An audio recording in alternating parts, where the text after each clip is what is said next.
Hey everyone, so how are you doing?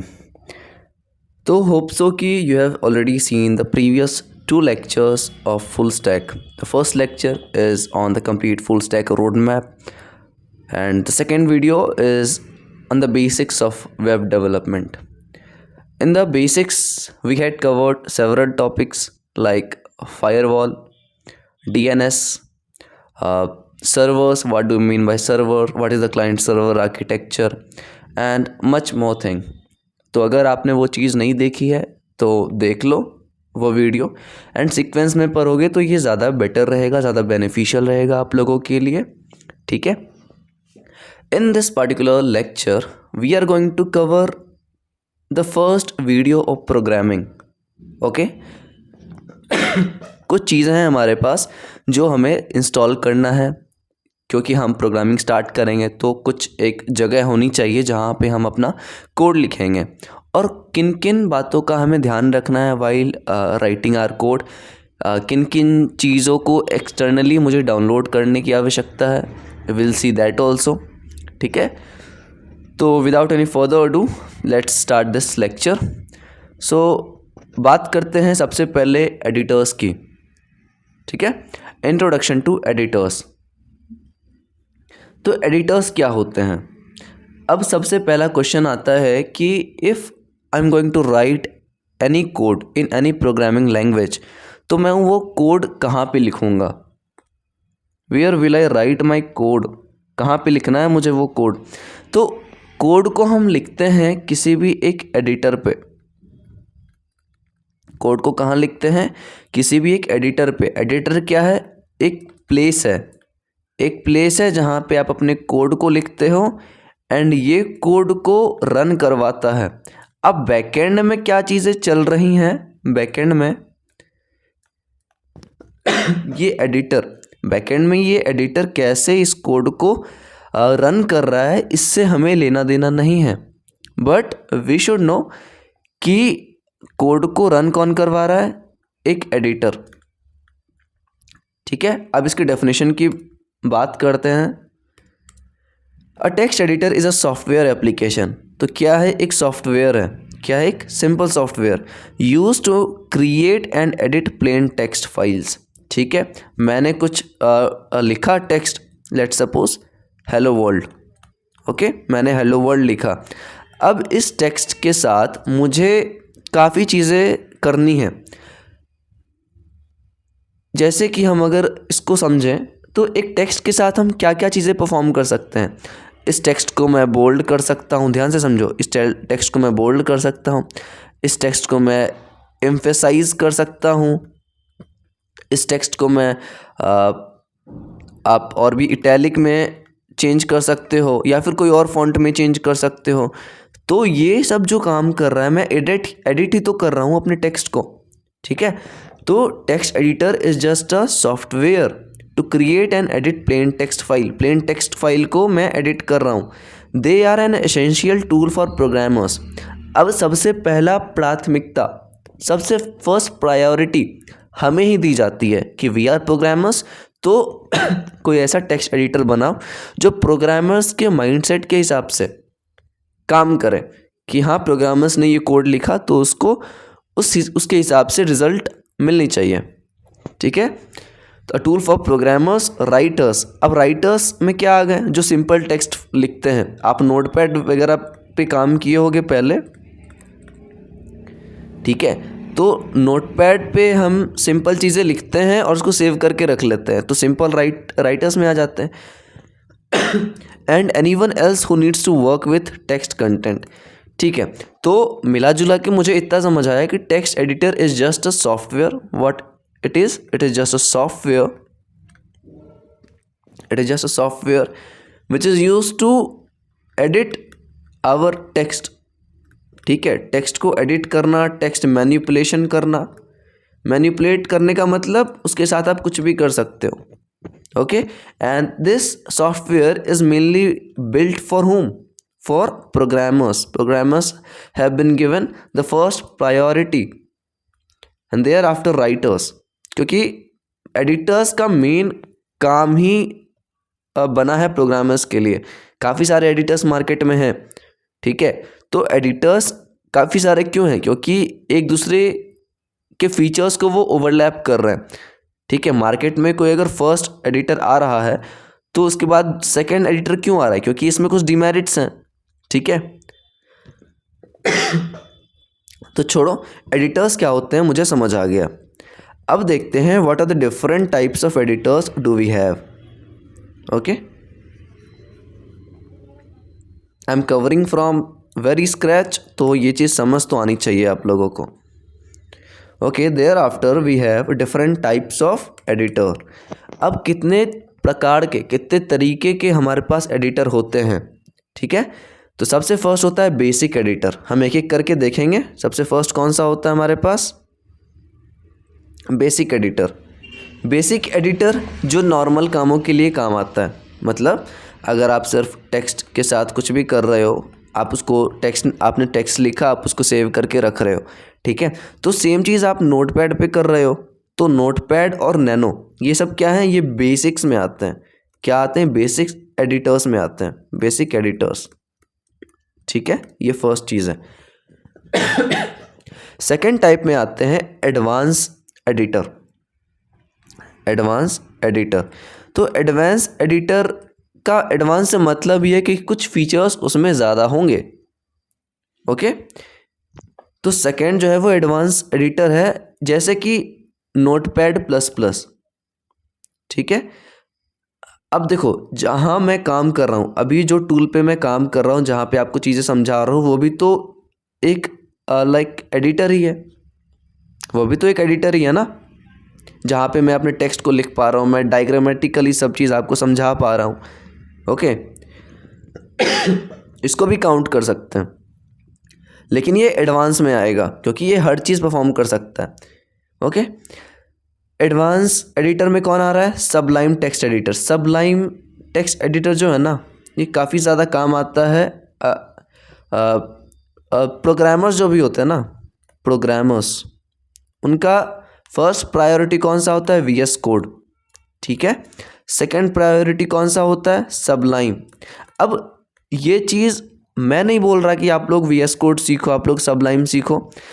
अब जो पहले से डेवलपर्स यूज़ करते आ रहे हैं और उनके कन्वीनियंस के हिसाब से हम एडिटर खुद के लिए चुनेंगे। बट मार्केट में कौन कौन से? VS कोड है, सबलाइम है, विम है, तो ये कुछ आते हैं एडिटर्स में। बट अभी हम देख रहे हैं कि हमारे पास बस एडवांस एडिटर में कौन आ रहा है? सबलाइम टेक्स्ट एडिटर आ रहा है एंड नोटपैड प्लस प्लस आ रहा है। नोटपैड पहले का वर्जन है, ठीक है, एंड नोटपैड प्लस प्लस उसका अपडेटेड वर्जन है जिसमें कई सारे फीचर्स एड ऑन हुए हैं, ओके। थर्ड एडिटर की बात करते हैं जिसको हम बोलते हैं इंटीग्रेटेड डेवलपमेंट इन्वायरमेंट। वापस सुनो, IDE। अब काफ़ी सारे टाइम में हमसे ये पूछा जाता है, क्लासेस में भी पूछे जाते हैं आपसे हैकाथॉन्स वगैरह में भी पूछे जाते हैं कि कौन से IDE पे आप काम कर रहे हो। तो IDE क्या होता है? IDE is just integrated development environment. Integrated development environment. आप इस चीज़ को तोड़ के समझो। इंटीग्रेटेड का मतलब कई सारी चीज़ों को इंटीग्रेट करना, एक साथ रखना, इंटीग्रेट करके रखना, ठीक है। सेकेंड चीज़ डेवलपमेंट, और तीसरा इन्वायरमेंट। ध्यान से समझो, आप क्या बिल्ड कर रहे हो? As a programmer you are developing something,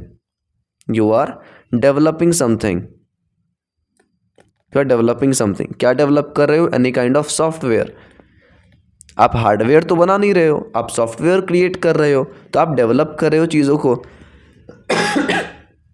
तो आप जो सॉफ्टवेयर बना रहे हो उसके लिए आपको कुछ इन्वायरमेंट की आवश्यकता होती है, नीड होती है, ठीक है। एंड ये जो भी आपको रिक्वायरमेंट है ना, जो भी रिक्वायरमेंट है आपकी, इस रिक्वायरमेंट को क्या किया गया है? इंटीग्रेट किया गया है। कहाँ पे इंटीग्रेट किया गया है? ये इंटीग्रेट किया गया है आपके एक पार्टिकुलर एडिटर में, ठीक है। तो IDE mainly stands for integrated development environment, ठीक है।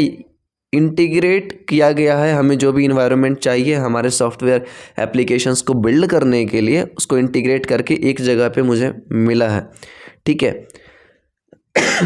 अब देखो, मैंने बताया अभी कि programmers mainly VS code use करते हैं। तो VS code is the major role playing IDE in industry till now and in the upcoming future also, ठीक है। क्योंकि इसका जो UI है वो कम कम्प्लेक्स है, ध्यान से समझो। UI है जो है इसका VS कोड का, वो कम कम्प्लेक्स है, आसानी से आपको समझ आ जाएंगी सारी चीज़ें कि हम कोड कैसे लिख रहे हैं, एक्सटेंशंस कैसे डाउनलोड कर रहे हैं, हर चीज़। But while talking about other IDEs, तो उसमें चीज़ें कॉम्प्लेक्स है थोड़ी सी, ओके। चीज़ें कॉम्प्लेक्स होती हैं VS कोड में, इसलिए प्रोग्रामर्स प्रेफर करते हैं क्योंकि उनको समझ आती है, चीज़ें देखने से समझ आ जाएंगे, ठीक है। अब IDE की जब हम बात करते हैं तो इसके कुछ अपने अपने फीचर्स होते हैं। वाइल टॉकिंग अबाउट IDE, तो हमने देखा कि एडिटर, देखो सबसे पहले कोई भी एडिटर है तो वो टेक्स्ट एडिट कर पाएगा, ठीक है। तो IDE का फीचर्स जब हम डिस्कस करते हैं तो उसमें पहला जो होता है वो है कोड एडिट कर सकता है वो, ओके। कोई भी कोड लिखा आपने, ठीक है, उसको एडिट कर सकता है। सेकंड चीज़ जो है वो है कंपाइलर, ठीक है। मुझे ऐसा लगता है कि आपको कंपाइलर और इंटरप्रेटर ये सब पता होगा, नहीं पता होगा तो आप कमेंट में बताना, मैं नेक्स्ट वीडियो में ऐड कर दूंगा इस चीज़ को, ओके। कंपाइलर, तीसरा है इंटरप्रेटर, मैं समझा रहा हूँ अभी बस देखो। तीसरा है इंटरप्रेटर, चौथा है डिबगिंग, ठीक है। तो ये कुछ इंपॉर्टेंट फीचर्स हैं किसी भी IDE के, मतलब ये काम वो आसानी से परफॉर्म कर सकता है। पहला काम है किसी भी कोड को वो एडिट कर सकता है, फर्स्ट थिंग। सेकंड, कंपाइलर और इंटरप्रेटर, ठीक है। आप जब कोड लिखते हो तो आपका कोड या तो कंपाइल होता है या तो इंटरप्रेट होता है, ठीक है। देखो, जब तक प्रोग्रामिंग लैंग्वेज क्या होती है ना, प्रोग्रामिंग लैंग्वेज कंपाइल होती है। कंपाइलर तब यूज़ आता है जब हम कोई प्रोग्रामिंग लैंग्वेज यूज़ करते हैं, तो आपका जो कोड होता है वो कंपाइल होता है, फिर ये रन होता है। और रन कहाँ होता है, ध्यान से समझो, ये कॉन्सेप्ट बहुत इंपॉर्टेंट है हमारे लिए, ठीक है। कंपाइलर की हम बात कर रहे हैं, हम बात ये कर रहे हैं कि इंटीग्रेटेड डेवलपमेंट इन्वायरमेंट में हमारे पास कंपाइलर होते हैं, इंटरप्रेटर होते हैं, डिबगिंग वो परफॉर्म करवा सकता है, वो कोड एडिट कर सकता है, ठीक है। सर मुझे समझ आ गया। अब कंपाइलर जो है, कंपाइलर कब इस्तेमाल होता है, जब हम कोई प्रोग्रामिंग लैंग्वेज लिखते हैं और उसको रन करवाते हैं, और रन करवा के वो उसका रिज़ल्ट कहाँ मिलता है मुझे, उसका रिज़ल्ट मुझे ब्राउज़र में मिलता है, समझ आया। उसका रिज़ल्ट मुझे कहाँ मिलता है, ब्राउज़र में मिलता है। अब आपको पता नहीं कि ब्राउज़र क्या है, कल वाली वीडियो पे जाओ आपको मिल जाएगा, प्रीवियस वीडियो पे जाओ आपको मिल जाएगा, ठीक है। बात करते हैं इंटरप्रेटर। तो इंटरप्रेटर भी एक ऐसा फीचर है जो IDE हमें प्रोवाइड कर रहा है। इंटरप्रेटर क्या है, जब भी हम अपने कोड को लिखते हैं, सबसे पहली बात, इंटरप्रेटर मोस्टली, अच्छा ये मैं डिबगिंग को क्यों मिटा दिया, रुको। इंटरप्रेटर मोस्टली स्क्रिप्टिंग लैंग्वेज में आता है। स्क्रिप्टिंग लैंग्वेज मतलब समझो, इंटरप्रेटर क्या है ना, कि आपने कोड लिखा, आपने कोई भी स्क्रिप्टिंग लैंग्वेज में कोड लिखा, क्या लिखा, कोड। अब ये कोड रन होने के बजाय वो एक एग्जीक्यूटेबल फाइल क्रिएट करेगा। ध्यान से समझो इस चीज़ को, ध्यान से समझो, ठीक है। इंटरप्रेटर में क्या होता है ना, आपने कोई कोड लिखा, वो कोड आपका ब्राउज़र पे रन हो ना हो, ठीक है, वो उसका एक एग्जीक्यूटेबल फाइल बनता है एंड आप इस फाइल को रन कर सकते हो। ये डायरेक्ट रन होता है। कैसे रन होता है, ये डायरेक्ट रन होगा, ये ब्राउज़र पे नहीं होता, लेकिन आप आर्ग्यू कर सकते हो इस पॉइंट पे कि सर जावास्क्रिप्ट भी तो जावास्क्रिप्ट में भी तो इंटरप्रेटर होता है, ठीक है। जावास्क्रिप्ट में कंपाइलर भी होता है, इंटरप्रेटर भी होता है। ये बहुत ही एडवांस कॉन्सेप्ट है जब हम ब्राउज़र के इंजन के बारे में बात करेंगे, ठीक है। तो जावास्क्रिप्ट में कंपाइलर और इंटरप्रेटर भी होता है जिसकी हेल्प से वो करता है। अब एक बात बताओ, इसका एग्जाम्पल अगर मैं समझाऊँ आपको, इसका एग्जाम्पल अगर देखूँ तो मैंने क्या बोला, इंटरप्रेटर में एग्जीक्यूटेबल फाइल क्रिएट होती है, इतना समझ आया। जब आप C या C++ में कोड लिखते थे या लिखते हो तो ये कोड .exe में कभी आपने देखा है? हाँ सर, मैंने जितनी भी गेम खेली हैं वो सारी की सारी .exe फाइल में मुझे मिला। फॉर एग्ज़ाम्पल मैंने भी GTA 5 खेला है, देखा है, तो मैं हमेशा .exe फाइल को ही ओपन करता था, ठीक है। .exe फाइल को ओपन करते ही मेरा गेम रन करने लगता था। तो ये काम किसका है? ये इंटरप्रेटर कहीं ना कहीं कर रहा है काम। इतना समझो अभी बेसिक्स के लिए, ठीक है। आगे बढ़ते हैं हम। ठीक है, आगे बढ़े। ओके, तो मिला जुला के हमें इतना समझ आया कि we will be preferring VS code for our programming.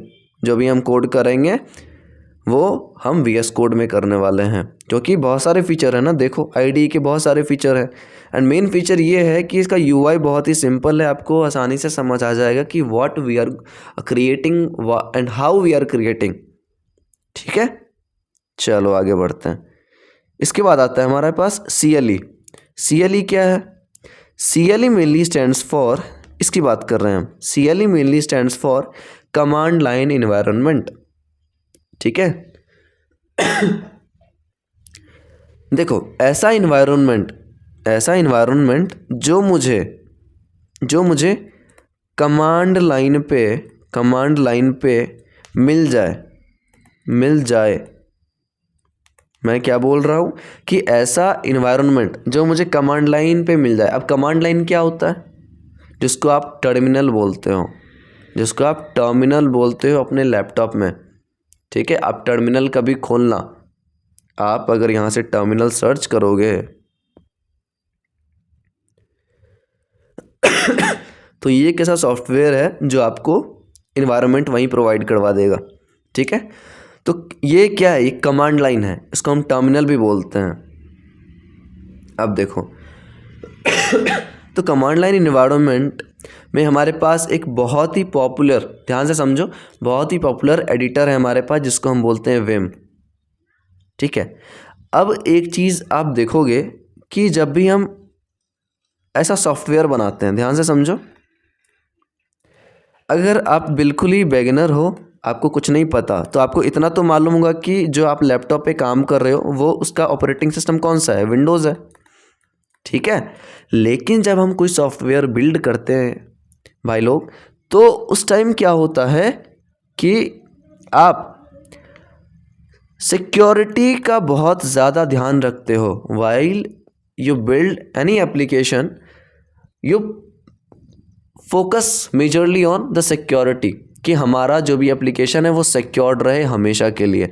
तो आप विंडोज़ देखो, विंडोज़ सिक्योरिटी के मामले में थोड़ा सा कमज़ोर है। सिक्योरिटी आपको चाहिए तो आपको लिनक्स ऑपरेटिंग सिस्टम पे जाना पड़ेगा, जो कि अदर ऑपरेटिंग सिस्टम है। लिनक्स को किसने डिस्कवर किया था? लाइनस टॉरवेल्ड्स। जितना ज्ञान है उतना ले लो जहाँ से भी मिले, ठीक है। तो लाइनस टॉरवेल्ड्स ने लिनक्स को डिस्कवर किया था, और सिक्योरिटी के लिए we will be using Linux. इसको लिनक्स बोलते हैं वैसे तो, ठीक है। ओके, तो हम ये बोल रहे हैं कि जब सिक्योरिटी का बात आता है तो हम लिनक्स यूज़ कर रहे हैं। अब लिनक्स में सारा काम जो होता है ना, मैक्सिमम टाइम हमारे पास कोई इंटरफेस नहीं दिया जाता, हम काम करते हैं कमांड लाइन से। ध्यान से समझो, हम काम करते हैं कमांड लाइन से।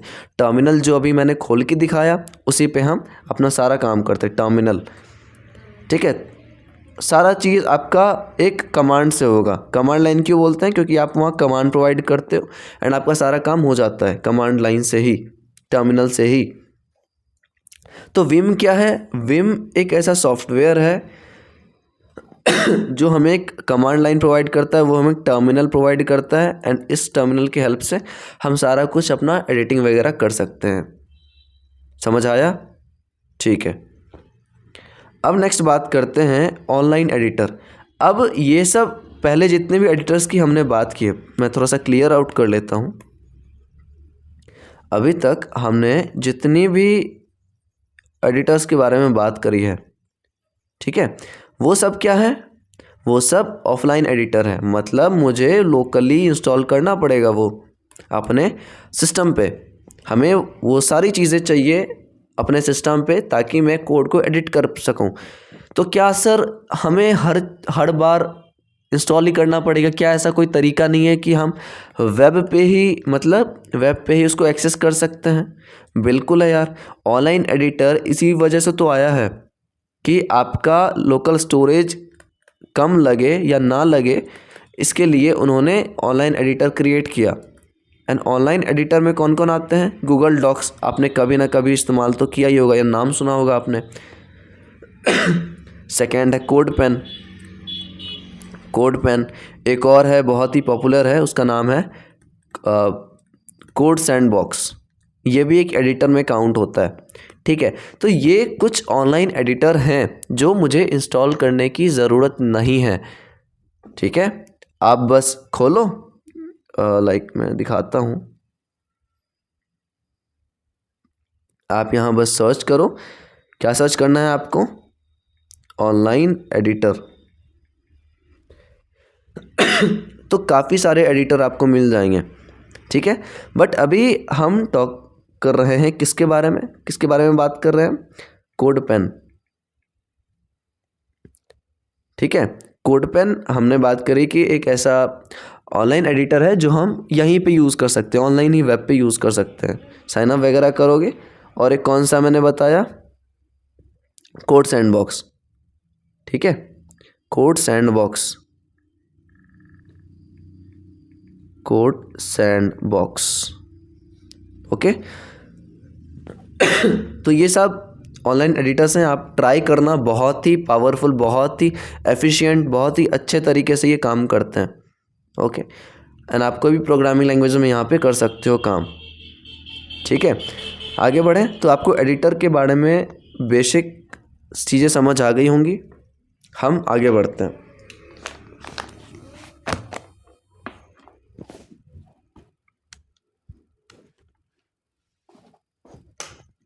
ठीक है, अब मेन चीज़ क्या है हमारे पास, इसके बाद देखते हैं कि क्या है।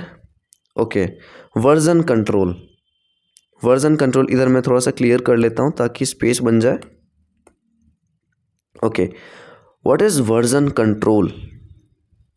क्या है, क्यों हम इस्तेमाल करते हैं सॉफ्टवेयर इंजीनियरिंग में, क्यों काम आता है मुझे वर्जन कंट्रोल का, ठीक है। ये सारी चीज़ें देखेंगे। तो सबसे पहले हम ये देखते हैं कि वर्जन कंट्रोल होता क्या है। डेफिनेशन पढ़ते हैं, उसके बाद हम एग्जाम्पल से समझेंगे इस चीज़ को। तो version control is a system, ये एक ऐसा तरीका है that manages changes to a project, ठीक है। आपने कोई भी प्रोजेक्ट बनाया, उसमें जितनी भी चेंजेस होती है, आपने प्रोजेक्ट कहाँ बनाया? किसी एडिटर पे बनाया। And as of now we are using Visual Studio Code. VS code का full form Visual Studio Code. तो वर्जन कंट्रोल एक ऐसा सिस्टम होता है दैट मैनेजेस चेंजेस। क्या मैनेज कर रहा है? जितनी भी चेंजेस हो रहे हैं, कहाँ हो रहे हैं? To the projects source code. आप सोर्स कोड कहाँ लिख रहे हो?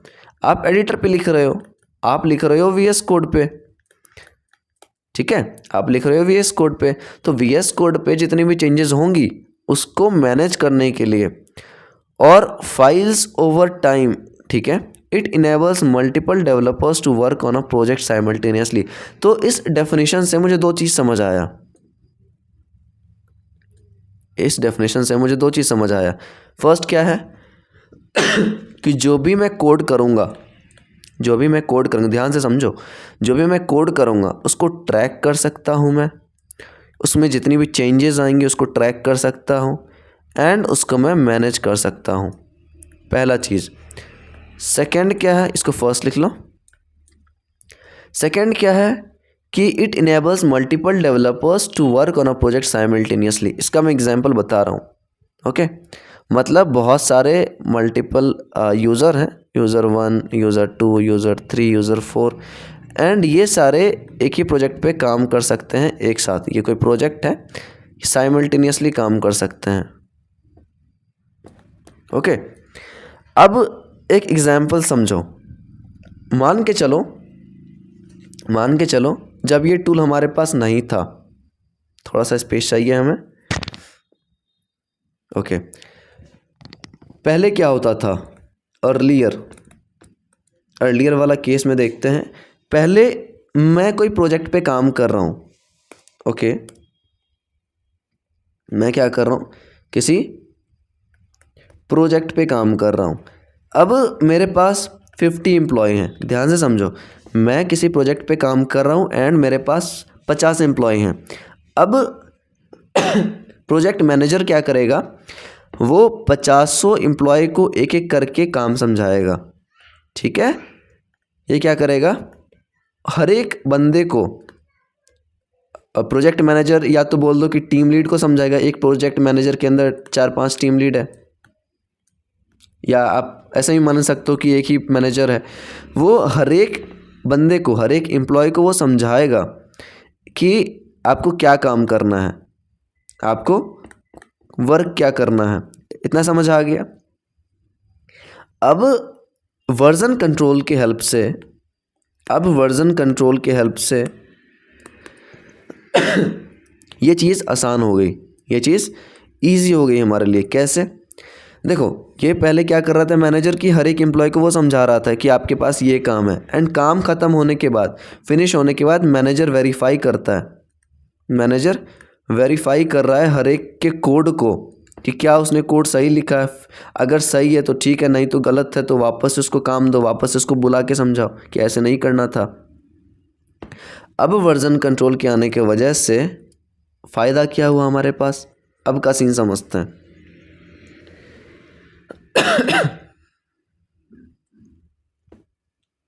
ठीक है, अभी सीन क्या है, वर्जन कंट्रोल के आने के बाद हमारे पास क्या है, एक सॉफ्टवेयर है। हमारे पास क्या है, एक सॉफ्टवेयर है। इस सॉफ्टवेयर में हर एक एम्प्लॉय ने लॉगिन किया। ध्यान से समझो, इस सॉफ्टवेयर में हमारे ऑर्गेनाइजेशन के नेम से एक अकाउंट बना। ठीक है, एंड इस अकाउंट बनने के बाद मैं क्या कर रहा हूँ, इसी सॉफ्टवेयर पे एक अपना प्रोजेक्ट क्रिएट कर रहा हूँ। समझना फ्लो को, मैंने एक अकाउंट बनाया अपने ऑर्गेनाइजेशन के नाम से, एंड इस ऑर्गेनाइजेशन के अंदर मैं एक प्रोजेक्ट क्रिएट कर रहा हूँ। फर्स्ट चीज़ मैं क्या बोलूँगा, मेरे पास 50 एम्प्लॉय थे।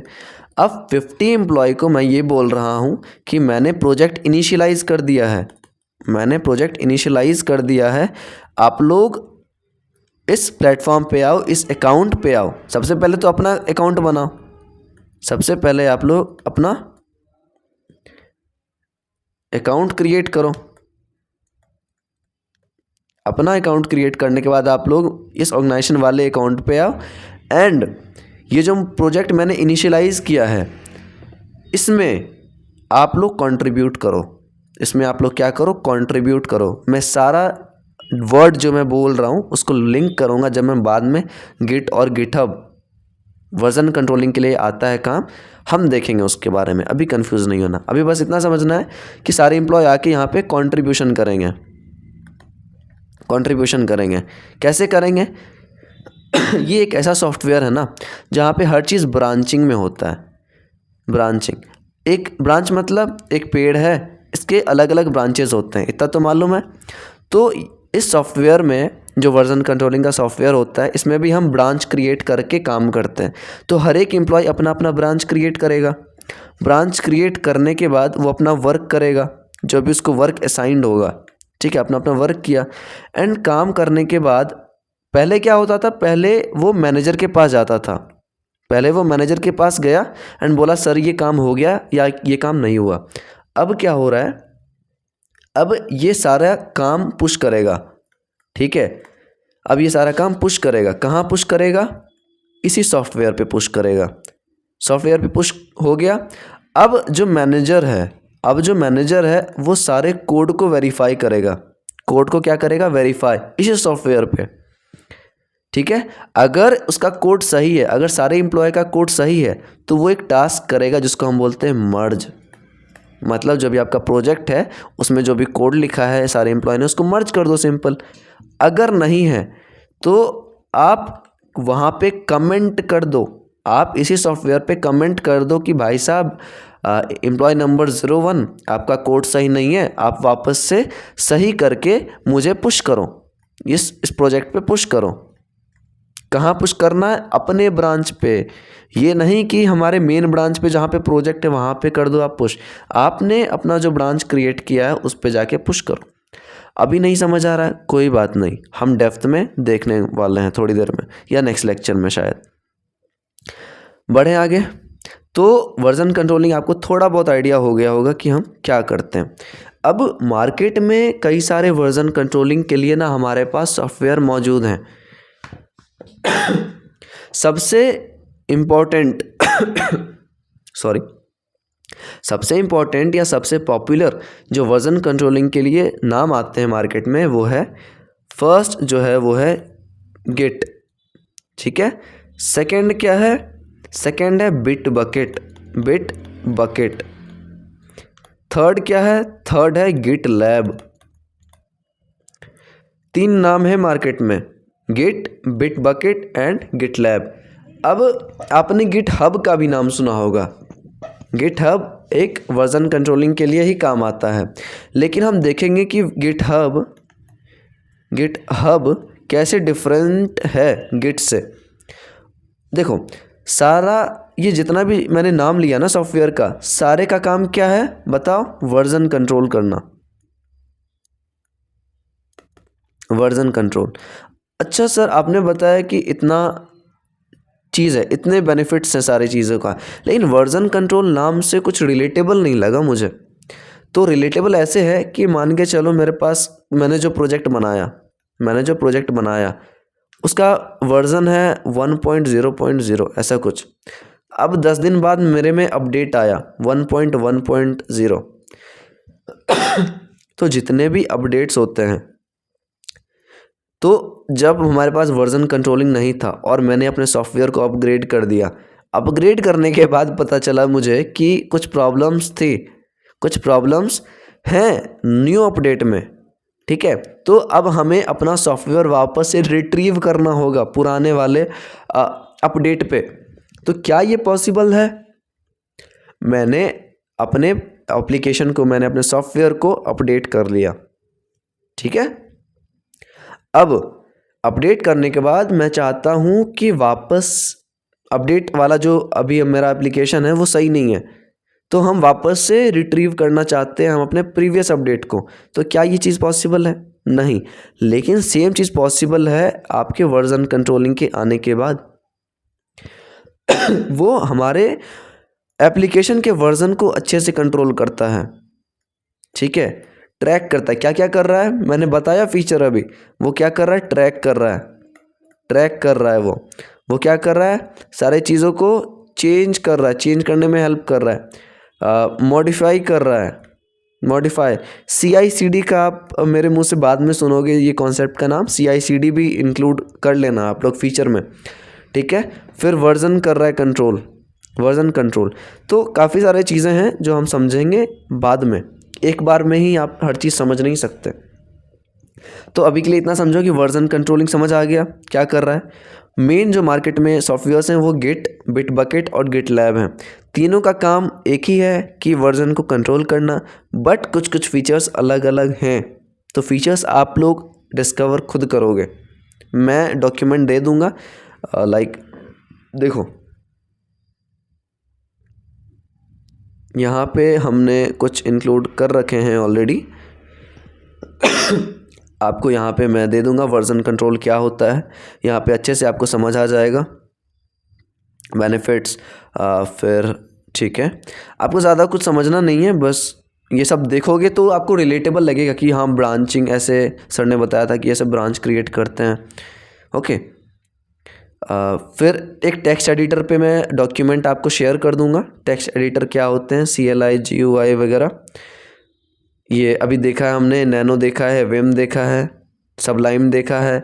आपको सारी चीज़ रिलेटेबल लगेंगी कि हाँ हमने पढ़ रखा है। ओके, एंड सेकेंड जो है वो मैं वर्जन कंट्रोल के ऊपर शेयर कर दूंगा। ओके, तो इतना कॉन्सेप्ट था हमारे वर्जन कंट्रोल के अंदर। ठीक है, अब देखते हैं आगे। इतना चीज़ समझ आ गया, तो ये रहा हमारे पास वर्जन कंट्रोल का थोड़ा सा इंट्रोडक्शन, क्योंकि हमने ऑलरेडी डिस्कस नहीं किया है कि गिट क्या होते हैं, गिटहब क्या होता है, बिटबकेट क्या होता है, बट इंट्रोडक्शन आपको पता लग गया होगा। ओके, नेक्स्ट वीडियो में हम बात करेंगे, स्टार्ट करेंगे HTML को। ठीक है, उससे पहले एक चीज़ और देखते हैं। हमारे पास ये जो बॉक्स है, इस बॉक्स को मैंने जान के बनाया, ये है एक एक्सटेंशंस। ठीक है, एक्सटेंशंस क्या होते हैं? आपने क्या किया, आपके पास एक एडिटर आ गया। अब एडिटर कौन सा आया, हमने क्या बोला, हमने बोला VS कोड हम इस्तेमाल करेंगे। ओके, कोई दिक्कत नहीं है, एक्सटेंशन आ गया हमारे पास। अब क्या हम सिंपली कोड करना स्टार्ट कर दें? हाँ सर कर दो, स्टार्ट कर दो, बट कोड जब हम करेंगे तो मुझे कोडिंग का ज़्यादा नॉलेज नहीं है, मान के चलो अगर मुझे नहीं है नॉलेज, तो मैं चाहता हूँ कुछ चीज़ें मेरे पास कोई एक्सटेंशन आए जो मुझे हेल्प करे वाइल आई एम कोडिंग। जब मैं कोड करूँगा तो मैं चाहता हूँ कि कुछ चीज़ें मेरे पास हो जो मुझे मदद करे मेरे कोडिंग के जर्नी में। तो एक्सटेंशन ऐसे सॉफ्टवेयर्स होते हैं जो हमें हेल्प करते हैं कोडिंग में। ठीक है, जो हमें हेल्प करेंगे कोड करने में। इतना समझ आ गया? ठीक है, तो एक्सटेंशन कहाँ मिलेंगे मुझे? एक्सटेंशन मिलेंगे एडिटर के अंदर। एक और फीचर मैंने बताया था ना, IDE का, जब हम बात कर रहे थे फीचर्स के बारे में, तो हमने बताया कि वो डिबगर इंक्लूड करता है, टेस्टेबल है, कंपाइलर और इंटरप्रेटर वो इंक्लूड कर रहा है। इसके साथ एक और भी आप इंक्लूड करना कि IDE के फीचर में एक्सटेंशंस भी आता है, कि IDE ना आपको एक्सटेंशंस भी प्रोवाइड करते हैं जो कि आपको हेल्प करेंगे while you will be coding. ठीक है, तो this was the entire video. Hope so कि आपको ये पसंद आया होगा, थोड़ा सा भी नॉलेजेबल लगा होगा तो आप लोग कमेंट कर देना। Okay, and in the next video we will start our first video on HTML। And before moving to the HTML, structure of HTML, हम बात करेंगे कुछ एक्सटेंशंस की, जो अभी मैंने बताया कि we will install some of the very very important extensions for us which will help us to code। ठीक है, जो हमें कोडिंग जर्नी में बहुत ज़्यादा हेल्प करने वाली है, तो एक्सटेंशन इंक्लूड करेंगे। एंड HTML जब हम पढ़ेंगे तो साथ ही साथ में वर्जन कंट्रोलिंग कैसे करते हैं, वर्जन कंट्रोल कैसे करते हैं, उस पर भी हम बात करेंगे। ठीक है, इतना समझ आ गया होगा, तो चलो नेक्स्ट लेक्चर में बात करते हैं। थैंक यू, एंड अच्छा लगा होगा तो please hit that like button, subscribe and please comment. Thank you.